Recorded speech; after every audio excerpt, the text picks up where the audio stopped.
Graças a Deus, irmãos. Talvez uma das perguntas que mais nós temos nos feito enquanto igreja é quando nós retornaremos e quando nós podemos nos reunir novamente.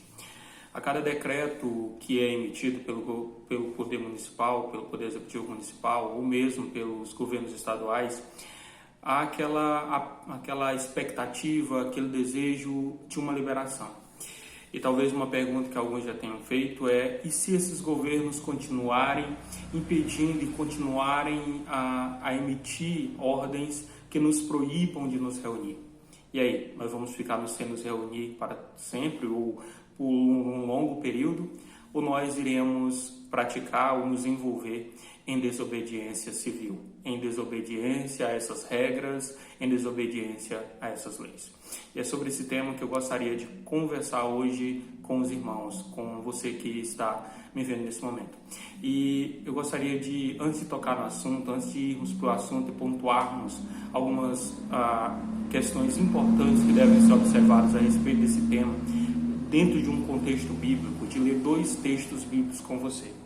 O primeiro se encontra em Romanos capítulo 13, e eu vou ler do versículo 1 ao 5. E depois nós estaremos lendo um único versículo em Atos capítulo 5, versículo 29. O texto de Romanos nos diz: que todos estejam sujeitos às autoridades superiores, porque não há autoridade que não proceda de Deus, e as autoridades que existem foram por eles instituídas. Assim, aquele que se opõe à autoridade resiste à ordenação de Deus, e os que resistem trarão sobre si mesmos condenação. Porque os magistrados não são para temor quando se faz o bem, e sim quando se faz o mal. Você quer viver sem medo da autoridade? Faça o bem e você terá louvor dela. Pois a autoridade é ministro de Deus para o seu bem. Mas se você fizer o mal, então tenha medo, porque não é sem motivo que a autoridade traz a espada, pois é ministro de Deus, vingador para castigar quem pratica o mal. Porque é necessário que vocês se sujeitem à autoridade, não somente por causa do temor da punição, mas também por dever de consciência. Quero repetir essa última parte do versículo. Mas também por dever de consciência.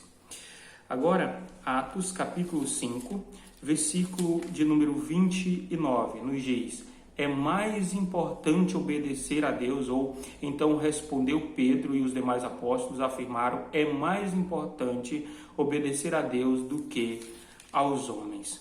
No capítulo 4 ainda de Atos, que não ia ler esse, mas vou ler, ainda diz o seguinte: o Pedro e João respondendo, eles vão dizer: senhores, os senhores mesmos julguem.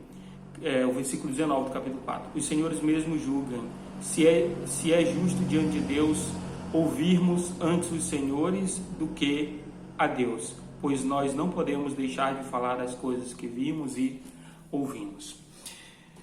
Quando o assunto é a questão da desobediência civil, nós precisamos pontuar algumas observações, alguns pontos. O primeiro é que a autoridade dos governos tem sua origem em Deus.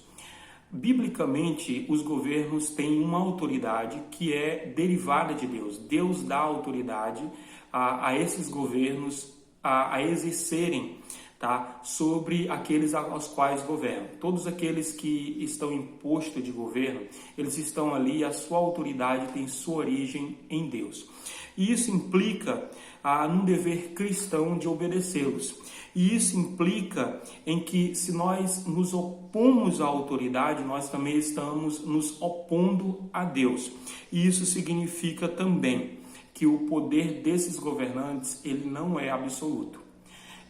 O poder desses governantes, eles se limitam a obedecer também à sua fonte, que é Deus. Ou seja, se a autoridade de um governante, ou o exercício da autoridade exercida por um governante, ela contraria Deus, e aí você chega ao limite dela. Os governantes não têm poder absoluto. A sua autoridade é derivada de Deus. Quem tem poder absoluto, biblicamente, é Deus. A outra coisa que nós precisamos pontuar é que o papel dos governos civis é promover o bem e reprimir o mal. É essa a função bíblica que eles têm: promover o bem e reprimir o mal. Isso significa que, segundo nos diz Romanos, que se nós queremos observar ou avaliar os governos como bons ou ruins, nós temos que avaliar por esse ponto. Isso implica também que o dever de proteger a vida, tá? O dever de proteger a vida é uma competência ou um direito ou um dever do Estado. É um dever dos governos civis. Um outro ponto que nós precisamos pontuar aqui é que a desobediência civil na Bíblia, ela é aceitável. Tá? Ela é aceitável e até necessária quando obedecer os governantes significa desobedecer a Deus. Tem a ver com aquilo que eu pontuei em segundo lugar, ou aquilo que eu pontuei no primeiro ponto, ou seja, que os governos civis eles não têm poder absoluto, mas o seu poder ou a sua autoridade se limita a não se opor, ou ela não pode se opor à sua fonte, que é Deus. Então, o papel ou a desobediência civil na Bíblia, ela é aceitável e até mesmo necessária.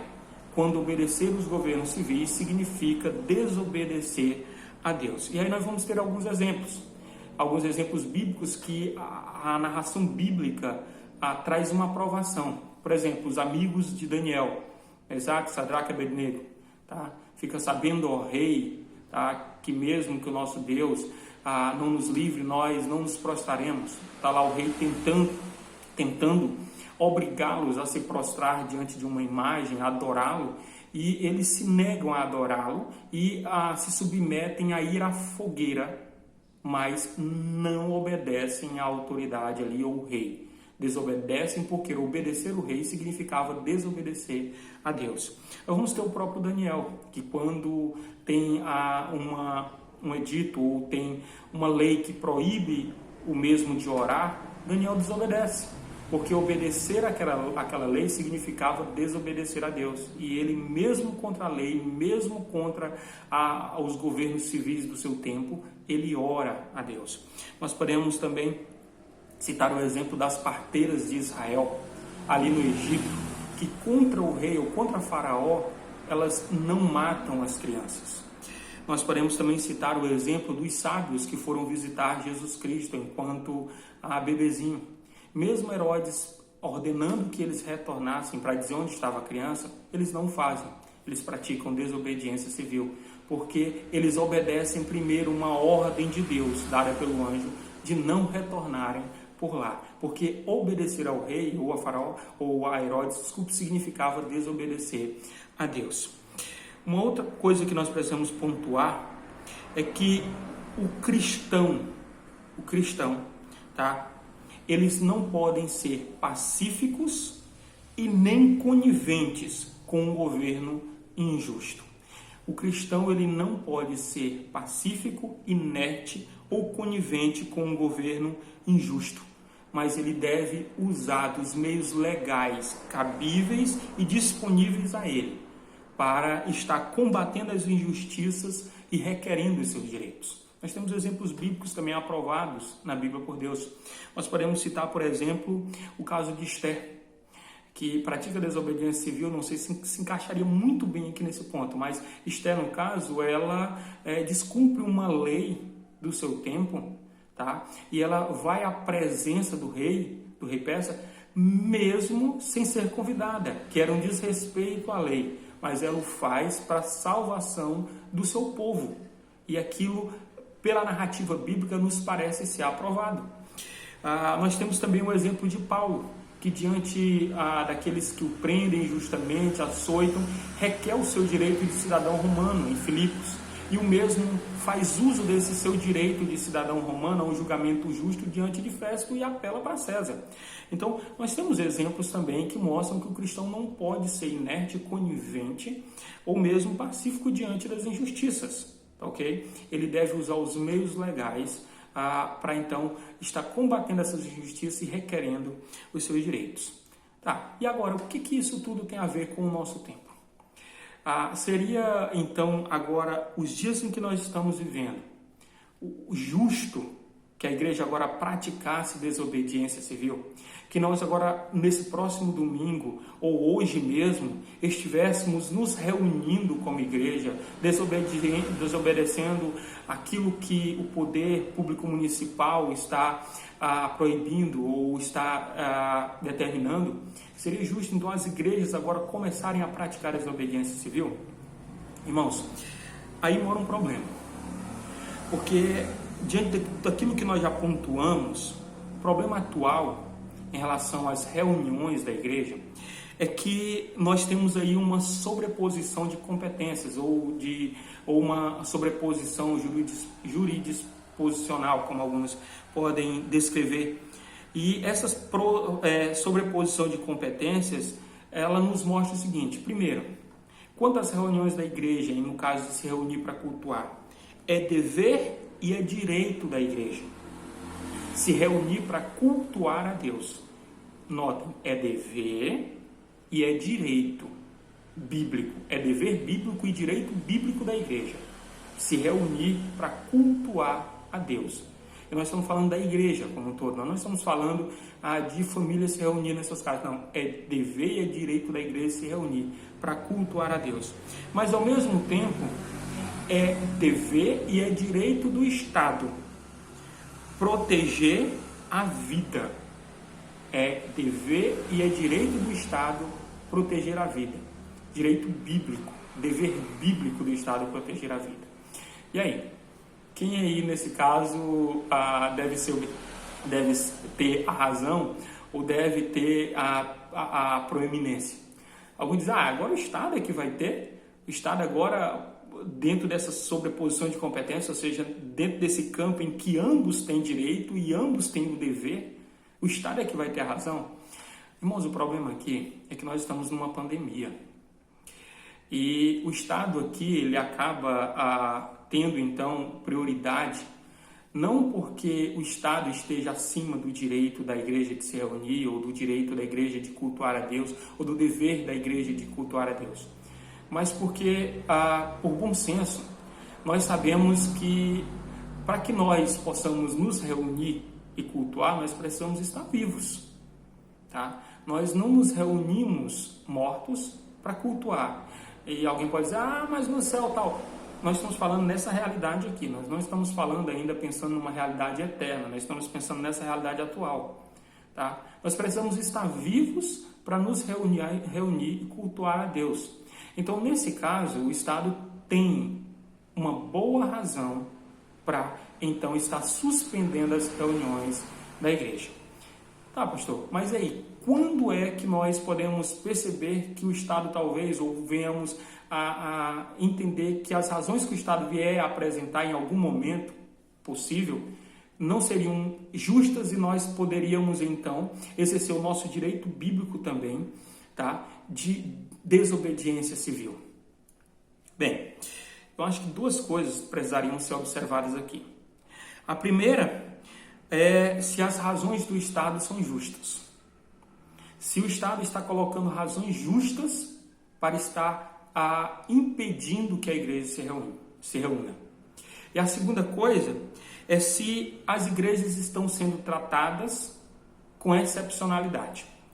Ou seja, primeiro, a razão de proteger a vida. Por que não nos reunimos? Para que nós possamos ter a vida dos nossos membros, dos nossos vizinhos, daqueles a quem nós temos contato, protegidas em razão do momento em que nós vivemos, da pandemia. Eu acredito que esse é um motivo justo. Agora, vamos supor agora que o Estado comece a tratar a igreja com excepcionalidade. Todos os órgãos pudessem se reunir agora. Reuniões sindicais, reuniões ou eventos esportivos, musicais, todas essas coisas com grandes aglomerações. E somente as igrejas estivessem sendo proibidas. Somente as igrejas estivessem sendo proibidas.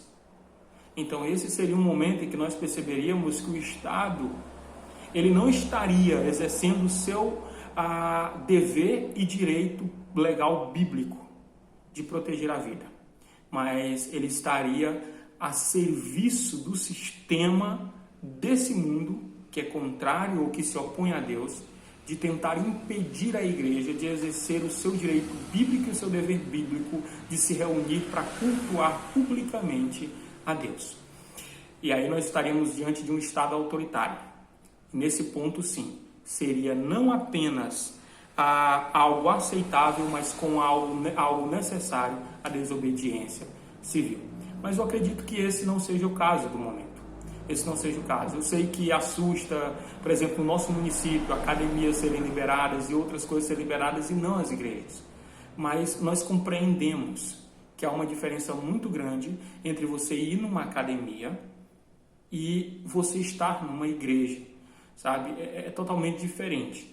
E nós precisamos ainda raciocinar ou pensar não apenas nessa questão da proibição, porque por que nós estamos sem nos reunir?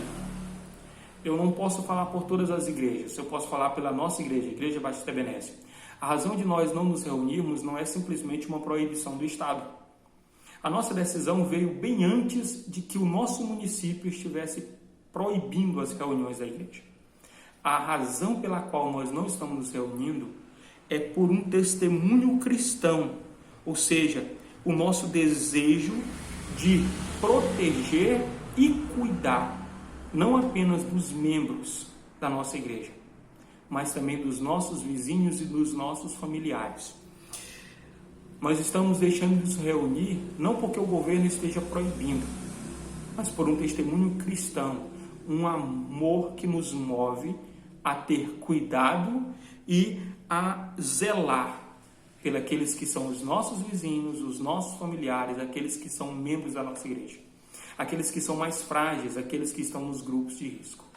É por isso que nós não estamos nos reunindo, não exclusivamente porque há uma determinação municipal para que isso não aconteça. O que isso significa?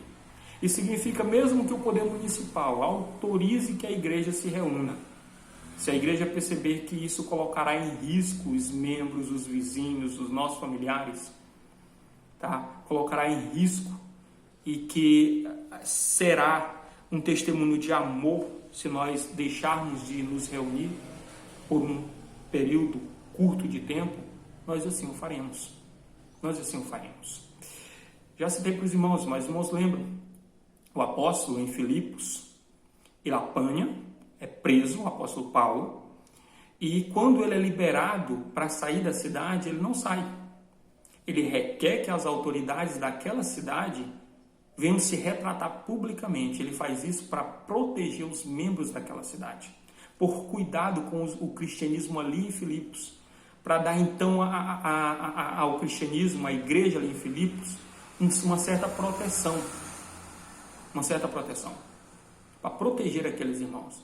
Quando ele vai para a cidade de Tessalônica, em que ele é preso ou que tentam prendê-lo novamente, assim dizendo, e aquele na casa de quem ele estava hospedado é colocado sob um argumento, sobre um dispositivo legal ali, em que se Paulo continuasse na cidade, ele teria um prejuízo, não apenas financeiro. Paulo, então, por amor àqueles irmãos, ele não fica na cidade, ele vai-se embora. Então, parece duas ações contrárias, mas não são. Elas têm um eixo que as liga, e é o eixo do amor e do cuidado com a igreja do Senhor. Então, a desobediência civil é aceitável na Bíblia? Sim, é aceitável e em alguns momentos necessária. Mas esse não é o momento para a desobediência civil.